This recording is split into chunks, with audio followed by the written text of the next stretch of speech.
Hello everyone.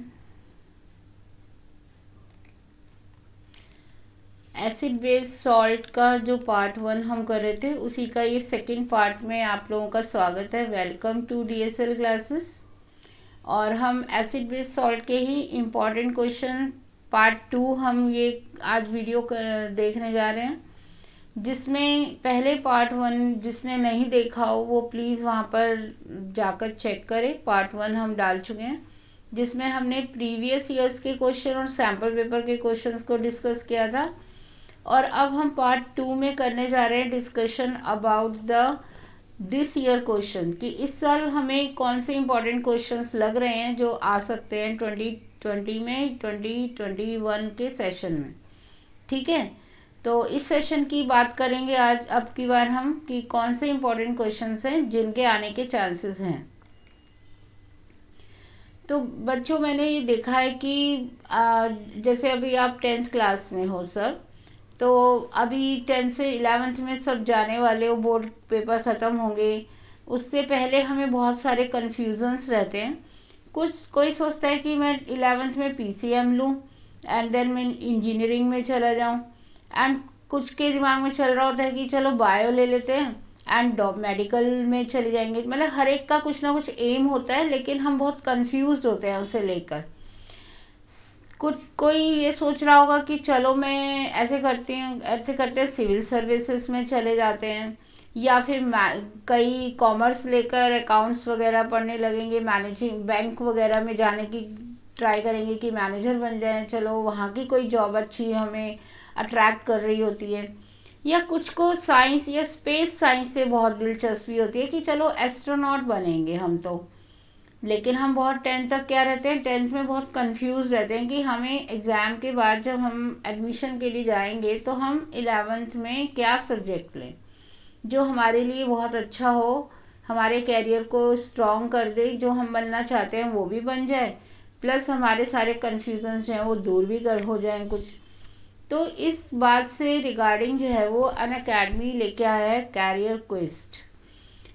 28 और 29 को 2 दिन होने वाला है ये, 5 बजे तक, 10 बजे से 5 बजे तक। आप बहुत सारे वहाँ पर आपको गाइड मिलेंगे जो अपने फील्ड के माने जाने हस्तियाँ होंगी जो आपको कैरियर काउंसलिंग करेंगे उसके लिए। इसके ऊपर ये सेशन है और बिल्कुल चिंता मत करिए, फ्री ऑफ कॉस्ट है। एक भी पैसा चार्ज नहीं किया जा रहा है, बस आपको डिस्क्रिप्शन बॉक्स में जाना है, वहाँ लिंक दिया है, उससे आपको ज्वाइन करना है। बस आपकी सारी चिंता दूर हो जाएगी और आप किस मूड में आ जाएंगे, then you will feel happy. तो हैप्पी फील करने के लिए आपको पहले क्या करना है, 2 दिन कम से कम आपको ये 28-29 में आपको ये सेशन जो है वो अटेंड करना है। और सबके लिए फ्री ऑफ कॉस्ट है, कोई प्रॉब्लम नहीं है। आप अपने आसपास जितने भी पड़ोस में कोई आपके एज का है, 9th-10th का है, जिसे कैरियर को लेके बहुत टेंशन रहती हो, घर में और कोई होगा जो जैसे 12th के बाद हमें क्या करना है वो नहीं समझ आ रहा है, तो उन्हें कहिए कि वो 28-29 में ये वाला ये सेशन जो है वो अटेंड करें, सारी प्रॉब्लम्स दूर हो जाएंगी। ठीक है, तो चलिए अब हम चलते हैं अपने आज की वीडियो की तरफ, जो है एसिड बेस एंड सॉल्ट से के रिगार्डिंग। और हम बात करने वाले हैं इम्पॉर्टेंट क्वेश्चन जो इस साल आने के चांसेस हैं। और मेरी पूरी कोशिश रहेगी कि मैं आपको ऐसे क्वेश्चन ही दूँ जिनका मैं पूरी तरह श्योर हूँ 100% कि आपके ये क्वेश्चन आपको इसमें से मिलेगा ही मिलेगा। तो पहला क्वेश्चन है हमारा, define olfactory indicators, name 2 substance which can be used as olfactory indicator. ठीक है, ऑल्फैक्टरी इंडिकेटर्स क्या होते हैं, कोई एग्जाम्पल, 2 एग्जाम्पल दीजिए जिन्हें हम ऑल्फैक्टरी इंडिकेटर्स की तरह यूज़ कर सकते हैं। एक पार्ट ये है। दूसरा पार्ट है कि इन सब में से आपको स्ट्रॉन्ग एसिड्स चूज़ करना है, acetic acid, sulphuric acid, carbonic acid and nitric acid. इनमें से आपको कौन सा स्ट्रॉन्ग एसिड्स हैं वो चूज़ करना है। तो वो सब्सटेंस जो ऑर्डर से पहचाने जाते हैं और ऑर्डर से आपको बता देते हैं, उनकी स्मेल से पता चल जाता है कि जिसमें हम उन्हें डाल रहे हैं वो एसिडिक सॉल्यूशन है या बेसिक सॉल्यूशन है, उन्हें हम ऑल्फैक्टरी इंडिकेटर्स कहते हैं। इंडिकेटर्स वो होते हैं जो एसिड और बेस के बारे में, हमें सॉल्यूशन के नेचर के बारे में बता दे। ऑल्फैक्टरी वो होता है जिससे हमें स्मेल से जिनके पता चल जाए। एसिड में हम डालेंगे तो कुछ स्मेल अलग आएगी, बेस में डालेंगे तो कुछ और आएगी, तो उन्हें कहते हैं ऑल्फैक्टरी इंडिकेटर। जैसे कि ओनियन और वनीला हैं हमारे पास, घर में भी यूज़ करते हैं, उनसे ही हम पता लगा सकते हैं एसिड और बेस का। जो स्ट्रॉन्ग एसिड और एसिड्स पूछे गए थे उनमें से इनमें से इथेनॉइक एसिड है, sulphuric, carbonic and nitric acid. इन चारों में से स्ट्रॉन्ग एसिड है सल्फ्यूरिक एंड नाइट्रिक एसिड।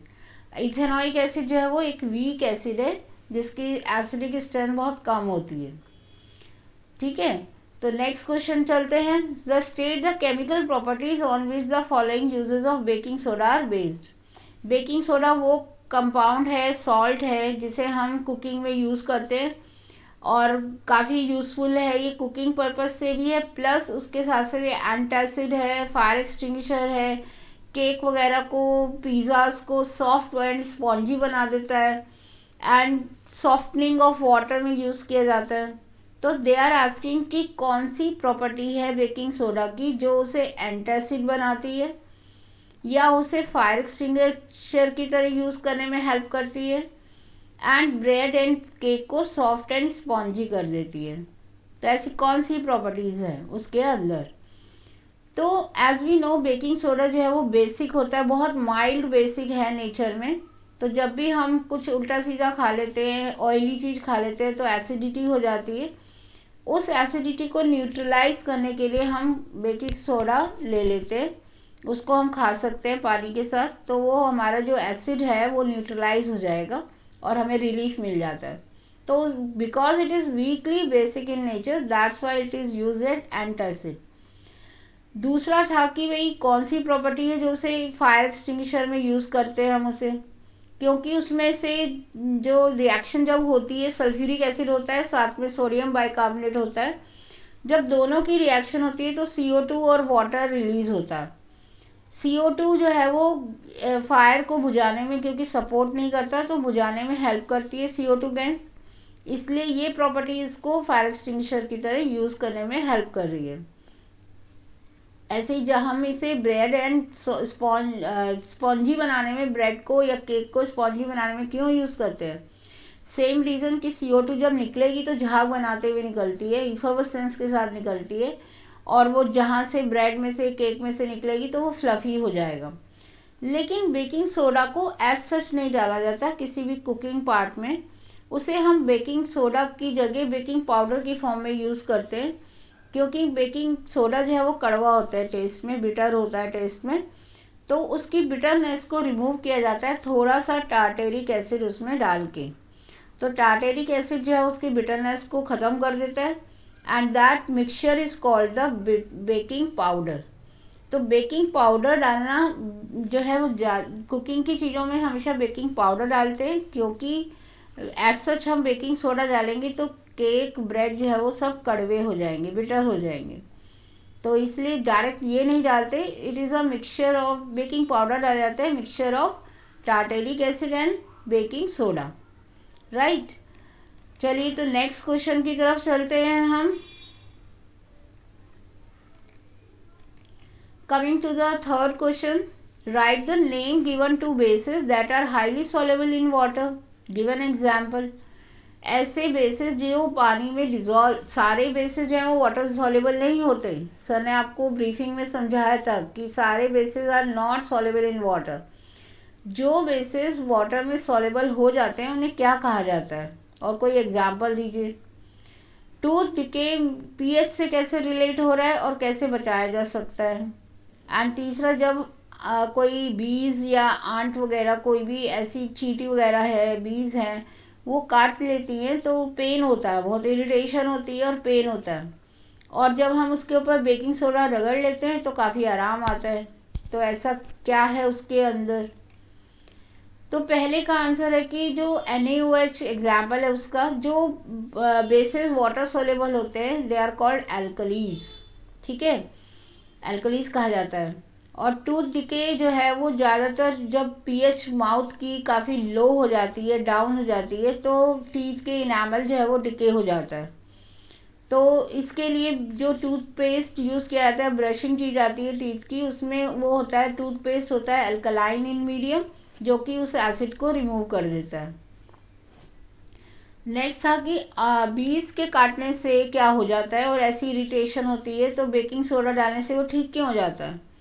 तो बीज की स्टिंग में फॉर्मिक एसिड होता है, जो कि जब बॉडी में जाता है तो इरिटेशन आती है एसिड, क्योंकि इरिटेशन देते हैं, जलन देते हैं। और जब हम एक एसिड के ऊपर एक न्यूट्रलाइज करने के लिए एक बेस डाल देंगे उसके ऊपर, तो वो न्यूट्रलाइज हो जाएगा और हमें रिलीफ मिलेगा।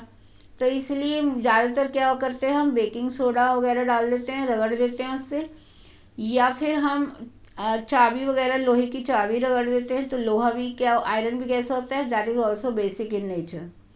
तो इनमें से कुछ भी अप्लाई किया जाता है, जिससे कि बेसिक चीज़ अप्लाई की जाती है। हमेशा पेस्ट लगा सकते हो, चाबी रगड़ सकते हो, क्योंकि they all are basic in nature. ठीक है। यदि आपको वीडियोस अच्छी लग रही है, समझ आ रहा है आपको, तो प्लीज़ हमारे चैनल को सब्सक्राइब जरूर करिए, लाइक करिए, शेयर करिए और अपने फ्रेंड्स के साथ शेयर करिए, क्योंकि नॉलेज हमेशा देने से बढ़ती है, कभी कम नहीं होती है। शेयरिंग जो है वो हमेशा आपको आपकी नॉलेज को बढ़ाएगी। और जहाँ भी कोशिश हो, कोई भी ऐसा आपको पर्सन मिलता है जो आपको लगता है कि वो आप उसको समझा सकते हो, आपकी बात वो सुनता है और समझ सकता है वो, तो आप उसको ऐसे भी समझाइए अपने। ज़रूरी नहीं है वीडियो के थ्रू ही मैं कह रही हूँ आपको, आप वैसे भी शेयर कीजिए नॉलेज, तो आपको इससे आप फील करेंगे कि आपकी नॉलेज और ज़्यादा एनहेंस हो गई है। चलिए, coming to the next question. जब हम जिंक मेटल को डाइल्यूट सॉल्यूशन, एक स्ट्रॉन्ग एसिड के डाइल्यूट सॉल्यूशन के साथ ट्रीट करते हैं, मिक्स करते हैं, तो एक गैस इवॉल्व होती है, उस गैस को हम ऑयल के हाइड्रोजनेशन के लिए यूज़ करते हैं। तो क्वेश्चंस हैं कि name the gas evolve, write the chemical equation of the reaction involve, and also write the test to detect the gas form. तो जिंक को जब भी हम एसिड में डालेंगे, डाइल्यूट एसिड में डालेंगे, तो that will form a salt. जैसे हमने सल्फ्यूरिक एसिड ले लिया dilute solution, you can take hydrochloric acid also. तो उसमें जब हम जिंक मेटल को डालेंगे, देन रिएक्शन होगी, ये रिएक्शन होगी, zinc will react with sulphuric acid and form a salt, zinc sulphate, and hydrogen gas उसमें से इन्वॉल्व होगी, जो कि ऑयल के हाइड्रोजनेशन में काम आती है। जो फैटी एसिड्स होते हैं, अनसैचुरेटेड फैटी एसिड्स होते हैं, उनको हम सैचुरेटेड फैटी एसिड में कन्वर्ट करते हैं बाय पासिंग हाइड्रोजन गैस। तो ये हाइड्रोजन गैस को हम टेस्ट कैसे कर सकते हैं कि ये हाइड्रोजन गैस ही है, कोई और नहीं है। तो इसके लिए एक बर्निंग कैंडल या एक माचिस की तीली जलती हुई लेके आएंगे उस हाइड्रोजन गैस के पास, तो वो पॉप साउंड से जल जाएगी, क्योंकि ये कंबस्टिबल है। तो इसलिए पॉप साउंड से इसका टेस्ट किया जाता है। तो हाइड्रोजन गैस को टेस्ट करने के लिए हम पॉप साउंड करते हैं, एंड कार्बन डाइऑक्साइड हमेशा झाग बनाते हुए निकलती है। उसके पास जब आप माचिस की तीली लेके जाओगे तो वो जलेगी नहीं, बल्कि माचिस की तीली जो है वो बुझ जाएगी, क्योंकि CO2 जो है वो सपोर्ट नहीं करती बर्निंग में। तो ये दोनों गैस का टेस्ट हैं। बाकी एक और टेस्ट है CO2 का, कि हम उसे जो है कैल्शियम हाइड्रोक्साइड में पास करेंगे, तो लाइम वाटर जो है वो मिल्की हो जाता है। तो CO2 के भी मैंने एक टेस्ट आपको बता दिया, और हाइड्रोजन का तो एक टेस्ट है पॉप साउंड से करते हैं। Coming to the next question, explain how antacids give relief from acidity and write the name of one such antacid. Antacids क्या होते हैं और ये एसिडिटी को कैसे रिलीव करते हैं, और कोई ऐसा एंटासिड का नाम बताइए, एग्जाम्पल बताइए। फ्रेश मिल्क जो होता है उसकी pH अराउंड 6 होती है, न्यूट्रल होता है काफ़ी मिल्क जो है। इसीलिए जब भी एसिडिटी हो जाती है तो ठंडा दूध पिया जाता है, क्योंकि उसकी फ्रेश कच्चा दूध ठंडा लेना चाहिए, क्योंकि उसकी जो नेचर है वो हमारे स्टमक की एसिडिटी को भी कम न्यूट्रलाइज कर देती है। तो अभी वो क्वेश्चन नहीं है, अभी है कि फ्रेश मिल्क में pH 6 होती है, how does the pH change as it turns to curd, जब इसकी पीएच पर क्या इफेक्ट पड़ेगा जब हम दूध से दही जमाते हैं। तो एक्सप्लेन करिए आंसर इसका। तो भाई जो स्टमक है उसमें बहुत हल्की क्वांटिटी में हाइड्रोक्लोरिक एसिड निकलता रहता है जो कि फूड के डाइजेशन में हेल्प करता है। और जब भी हम कोई हैवी ऑयली फूड ज़्यादा खा लेते हैं, पार्टी में चले गए, हमने उल्टा सीधा खा लिया, ऑयली ज़्यादा खा लिया जिसे टाइम लग रहा है डाइजेस्ट होने में, तो स्टमक को ज़्यादा एसिड निकालना पड़ता है। तो इन दैट केस हमारे स्टमक में हो जाती है हाइपर एसिडिटी। और इस हाइपर एसिडिटी से को ठीक करने के लिए हम एंटासिड्स लेते हैं, जैसे बेकिंग सोडा ले सकते हैं जो कि बेसिक होता है नेचर में, न्यूट्रलाइज कर देता है। या फिर मिल्क ऑफ मैग्नीशियम हाइड्रोक्साइड लेते हैं which is also a mild basic salt. इसका सॉल्यूशन लिया जाता है और ये भी एंटासिड की तरह वर्क करता है। जो मार्केट में अवेलेबल हैं उनमें मिल्क ऑफ मैग्नीशिया होता है। और हम घरेलू यदि अपना उपचार करना चाहें तो इनो है जैसे ले लेते हैं, इनो में जो बेकिंग सोडा होता है, एंड घर में भी हम बेकिंग सोडा रखते हैं तो वो ले सकते हैं, तो तुरंत आराम आ जाता है। देन पीएच की दूसरा क्वेश्चन था कि जब हम मिल्क को कर्ड में चेंज करते हैं तो पीएच पर क्या इफेक्ट पड़ता है ना। तो पीएच जो है वो और डाउन हो जाती है, टूवर्ड्स ज़ीरो की तरफ शिफ्ट हो जाएगी, क्योंकि कर्ड जो है वो ज़्यादा एसिडिक होता है नेचर में, उसमें लैक्टिक एसिड बनता है। लैक्टो जो उसका प्रोटीन है मिल्क का वो लैक्टिक एसिड में कन्वर्ट हो जाता है, और वो क्योंकि एक एसिड है तो उसकी पीएच जो है कर्ड की वो टूवर्ड्स ज़ीरो, मतलब 7 to 0 सारा एसिड होता है, तो और डाउन हो जाती है। तो मिल्क जो है वो काफ़ी न्यूट्रल है, 6 के अराउंड है, लेकिन उस जो मिल्क बनता है, ये कर्ड बनता है, उसकी एसिडिक बिहेवियर और ज़्यादा बढ़ जाता है, तो पीएच और डाउन हो जाती है। ठीक है, तो दीज आर द कुछ क्वेश्चंस हैं जो मैंने आपसे डिस्कस किए, एंड मुझे लग रहा है कि इनमें से आपको ज़रूर मिलेगा। मेरी श्योरिटी है कि आप इस टाइप के क्वेश्चंस करेंगे तो आपको 100% मिलने के चांसेस हैं बोर्ड एग्ज़ाम में। और इसी पैटर्न के क्वेश्चंस और प्रैक्टिस करने के लिए आप हमें कमेंट भी कर सकते हैं। देन हम आपको टेलीग्राम ग्रुप आपका एक बनाएंगे 10th क्लास का अलग, और उस पर आपको असाइनमेंट्स इस टाइप के और क्वेश्चन की प्रैक्टिस भी करा देंगे। तो चलिए मिलते हैं नेक्स्ट वीडियो में, नेक्स्ट एक और लेसन के साथ आगे। Till then bye.